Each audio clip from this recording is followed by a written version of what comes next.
요즘에 우는 새, 요즘에 우는 새 얘기를 좀 할 텐데, 요즘에 우는 새가 꾀꼬리입니다. 꾀꼬리 아세요? 이 봄이 되면 처음에 우는 새가 소쩍새입니다. 소쩍새는 아세요? 소쩍새 아세요? 네. 알면 안다고 말을 해야지. 지금 소쩍 이렇게 우는 거죠. 소쩍풍 아니야. 진달래가 딱 필 때 웁니다.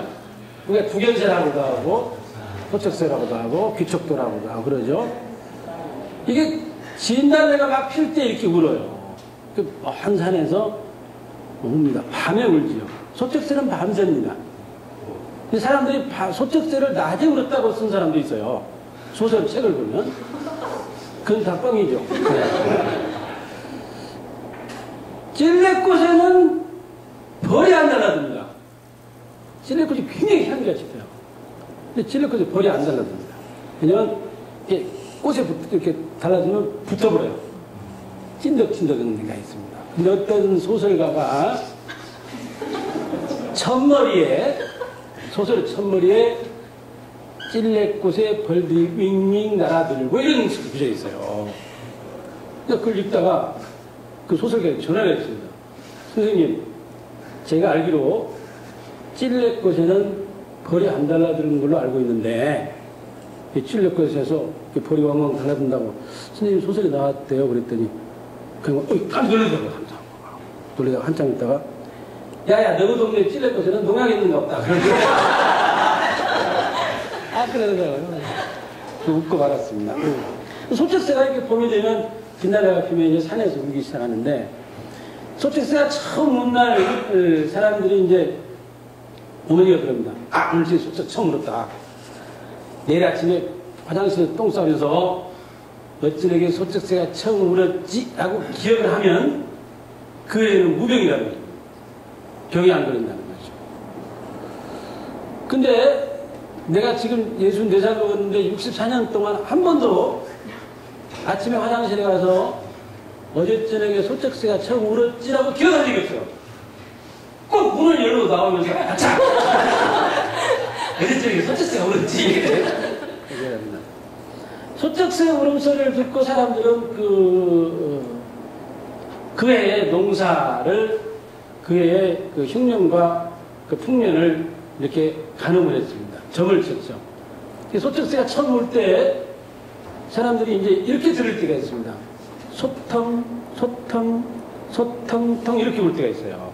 이렇게 들린답니다. 사람들 귀에.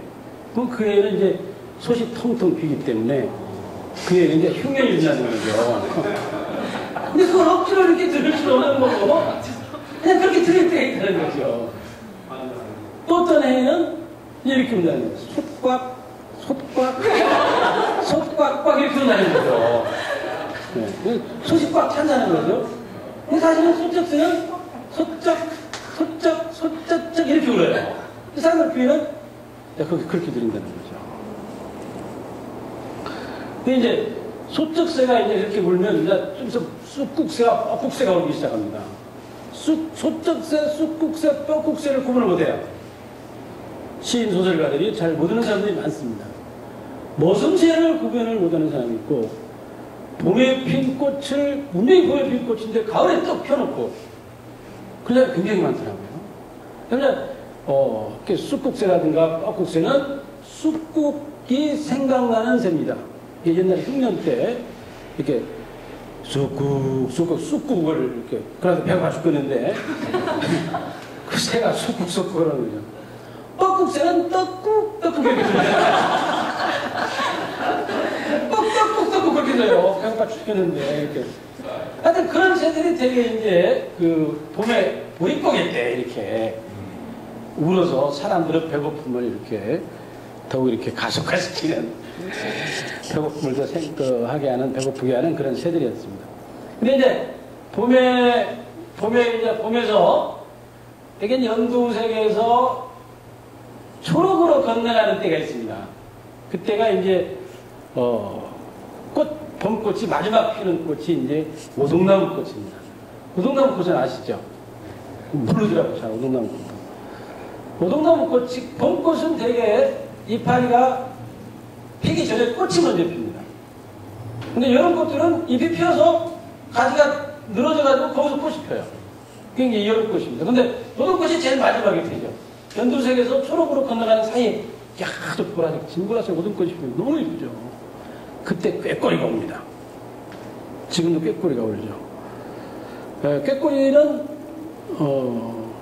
여기 보시는 분 보시겠지만 노란색입니다.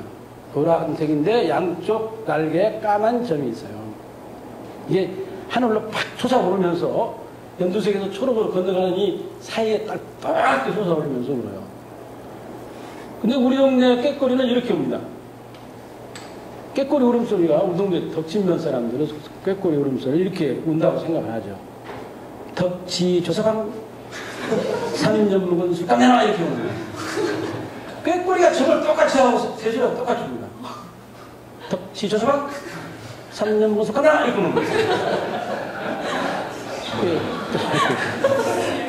덕진면에 조서방이 살았답니다. 여기 조서방 계세요? 조씨가 둘이라고 보니까. 근데 덕진면에 하만조씨들이 삽니다. 근데 거기에 어떤 남봉꾼이 하나 있습니다. 그죠? 덕진면이라는 데가 갈담이라는 덕진면 바로 위에 강진면이 있는데 거기는 옛날에 그 관청에서 사람들이 와서 쉬었다 가는 원이었습니다.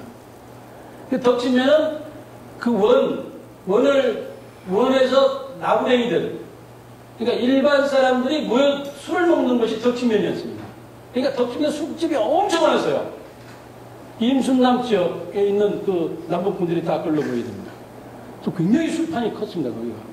제가 어렸을 때까지도 거기에 그 난장이 열렸어요. 그럴 정도로 덕진면이 술꾼들이 많았죠. 술꾼들이 모여드는 곳입니다. 그런데 조그마한 중학생이 굉장히 많았어요.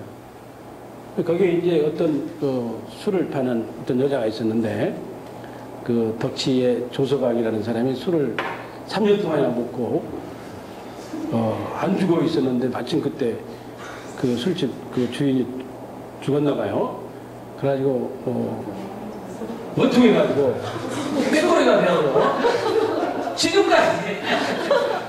지금까지 덕치 조서방 3년 묵은 술 끝나 이렇게 꾀꼬리가 그렇게 옵니다. 그러니까 농사를 짓고 사는 사람들은 이와 같이 자연의 생태와 순환을 자연에서 일어나는 자연현상들이 굉장히 민감하게 반응하고 또 받아들였습니다. 그리고 또 저항하기도 하고 그랬죠. 농사를 짓는 사람들처럼 우리가 살고 있는 삶을 자세히 들여다보는 사람은 없습니다. 결국은 우리가 여러분들 책을 만드는 것도 사실은 우리가 살고 있는 세계를 어떻게 자세히 들여다보느냐에 따라서 여러분들은 책이 이렇게도 나타나고 저렇게도 나타나겠죠. 농사를 짓는 사람들처럼 자연현상을 정확히 바라보는 사람들은 없었습니다. 예. 다슬기가 어디 가면 많다는 걸 정확히 알았어요. 그 사람. 우리 어머니는 다슬기 잡으려면 요 때는 어디가 잘못되고 저 때는 어디가 잘못됩니다. 근데 다른 동네에서 다슬기 잡은 사람들은 저 밑에서부터 저기까지 쭉 돌아다니는 거야. 헤매고 돌아다니네요. 근데 우리 동네처럼 그런 게 딱 어디 가면 어떤 고기가 있는 걸 정확히 알았죠. 그러니까 정확히 자연 생태와 순환의 논리에 따라서 그런 적절하게 반응하고 대응하고 그랬던 거죠.